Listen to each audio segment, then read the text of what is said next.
नहमदुहु व नसल्ली अला रसूलिहिल करीम।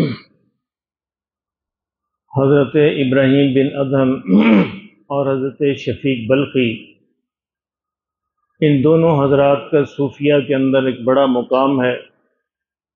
दोनों ही बड़े जय्यद सूफिया थे और दोनों एक ही जगह के रहने वाले थे। हज़रत शफीक बल्खी ने हज़रत इब्राहीम बिन अदहम से कहा, मेरा इरादा है कि मैं तिजारत के लिए सफ़र पे जाऊं, तो ज़ाहिर है लंबा सफ़र होगा, 6-7 माह तो आने जाने में लग जाएंगे। तो मैं इसलिए आया हूँ, चलो तुमसे मुलाकात भी कर लूँ और तुम्हें ये कह दूँ कि मेरे घर का ख्याल रखना। हज़रत इब्राहीम बिन अदहम ने कहा, ठीक है, इंशाअल्लाह अल्लाह खैरियत फरमाए, खैर से तुम जाओ और खैर से आओ। तो शफीक बल्खी सफ़र पर चले गए।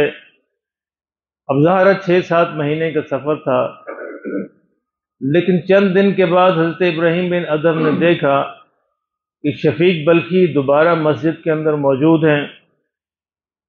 तो हज़रत इब्राहीम बिन अदहम ने पूछा कि तुम तो सफ़र पे गए थे और तुम तो 6 महीने के बाद वापस आना था, अभी चंद दिन के बाद ही तुम्हारी वापसी होगी, क्या बात है, खैरियत है?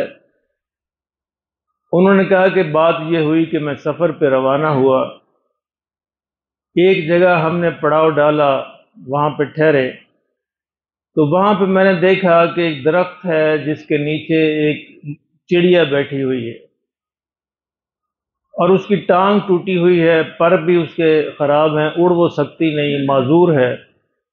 वहाँ वो बैठी है। कहते मैं बड़ा हैरान हुआ देखकर, इस चिड़िया को अल्लाह कैसे पालेगा, कैसे पलेगी ये, इसका रिज़्क कहाँ से आएगा?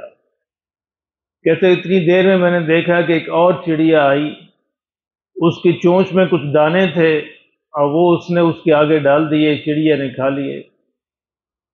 फिर मैंने देखा एक और चिड़िया आई, उसने भी ऐसे किया, उसके आगे दाने डाले, उसने खा लिए। कहते 3-4 दफ़ा ऐसे हुआ और जब उसका पेट भर गया तो चिड़ियों का आना बंद हो गया। तो हज़रत शफीक बल्खी कहते हैं कि मैं बड़ा हैरान हुआ कि या अल्लाह, तेरा क्या क्या निज़ाम है कि तूने एक माजूर चिड़िया का भी बंदोबस्त कर रखा है और तूने उसका रिस्क भी अपने ज़िम्मे लिया है और दूसरों को उसकी ड्यूटी पर लगा दिया है। तो हज़रत शफीक कहते हैं वहाँ से मुझे ख्याल आया कि मैं ऐसे ही भागा फिर रहा हूँ रिस्क के लिए, जो अल्लाह एक माजूर चिड़िया का बंदोबस्त कर सकता है वो मेरा क्यों नहीं कर सकता? तो ये सोचकर मैं वापस आ गया, ये सोचकर मैं वापस आया हूँ, सफ़र मैंने ख़त्म कर दिया। हज़रत इब्राहीम बिन अदहम कहने लगे, शफीक बहुत पागल हो तुमने माजूर चिड़िया बनना क्यों कबूल किया? तू वो चिड़िया क्यों नहीं बना जो उसको दाना खिलाती थी? तेरे जिम्मे तो ये था कि तू वो चिड़िया बनता। तू वापस आ गया, खुद भी पलता, दूसरों की भी मदद करता, दूसरों का भी जरिया बनता। हज़रत शफीक बल्खी कहते हैं कि इब्राहीम, तूने तो मेरी आंखें खोल दी, बेशक तेरी ही बात सच्ची है, तेरी ही बात हक है। मेरे मोहतरम दोस्तों, ये है हमारे दीन का मिजाज। मेरे आका ने फरमाया सल्लल्लाहु अलैहि वसल्लम, अल कासिबु हबीबुल्लाह, मेहनत करने वाला अल्लाह का दोस्त है। और मेरे आका जो आते थे उनको कुल्हाड़ी देते थे, रस्सी देते थे, उनको भिखारी नहीं बनाते थे। हम लोगों को भिखारी बनाते हैं, 10-10, 20-20 दे के रुपए, उनको भिखारी बनाते हैं। लोगों को भिखारी ना बनाओ, खुदा के लिए उनको अपने पाँव पे खड़ा करो। दीन का मिजाज ये है, सुन्नत का सबक ये है कि अगर किसी की मदद करनी है तो उसको उसके पाँव पे खड़ा करो, उसको 10-20 दे के भिखारी ना बनाओ। मस्जिदों के दरवाज़ों पर जो लोग बैठते हैं और जो चौराहों पर और चौकों पर जो लोग खड़े होते हैं, उनके जिम्मेदार हम हैं। 10-10, 20-20 देकर हमने उनको आदत डाली हुई है। अगर हम ये रोक लें और मेहनती लोगों को दें, कितने लोग हैं, कितने बच्चे हैं जो आपको पंचर लगाते दुकानों पर मिलते हैं, ये पता नहीं किस किस मजबूरी से यहाँ पे ये पंचर लगाने का काम कर रहे हैं। अरे देना तो उनको दो ताकि उनके घर पले। मेहनती बच्चे हैं, कितने बच्चे हैं जो भट्टों पे काम कर रहे हैं, देना है तो उनको दो।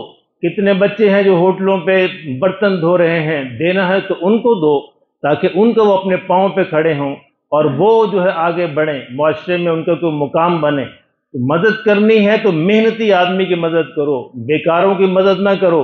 بیکاروں کی مدد کر کے تم معاشرے کے اندر بیکاروں کا ٹولے کا اضافہ کر رہے ہو، اور یہ دین کے مزاج کے بھی خلاف ہے، سنت کے مزاج کے بھی خلاف ہے۔